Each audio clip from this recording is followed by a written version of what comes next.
ایک شخص کی بہن فوت ہو گئی، جب اسے دفن کر کے لوٹا تو یاد آیا کہ رقم کی تھیلی تو قبر میں گر گئی۔ چنانچہ وہ اپنی بہن کی قبر پر آیا اور اس کو کھودا تاکہ تھیلی نکال لے۔ اس نے دیکھا کہ بہن کی قبر میں آگ کے شعلے بھڑک رہے ہیں۔ چنانچہ اس نے جوتوں قبر پر مٹی ڈالی اور غمگین روتا ہوا ماں کے پاس آیا اور پوچھا، پیاری امی جان میری بہن کے اعمال کیسے تھے؟ وہ بولی، بیٹا کیوں پوچھتے ہو؟ عرض کی، میں نے اپنی بہن کی قبر میں آگ کے شعلے بھڑکتے دیکھے۔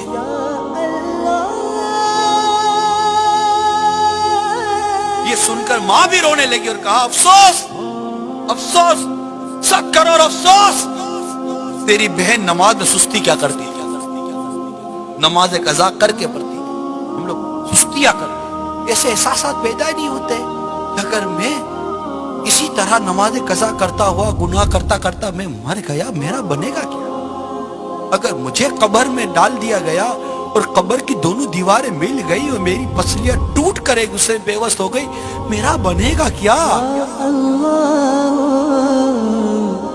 کس کو پکاروں گا؟ کون سنے گا؟ اللہ ناراض ہو گئے، اس کے حبیب روٹ گئے، مر جائیں گے۔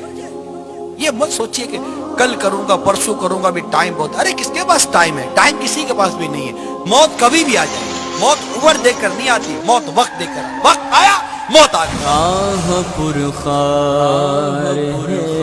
ارے موت سے پہلے مان جائیں ہم لوگ، آنکھیں بند ہے، کھولو اپنی آنکھیں، اس سے پہلے کہ موت ہماری آنکھیں بند کر دے، آنکھ کھول لیجیے۔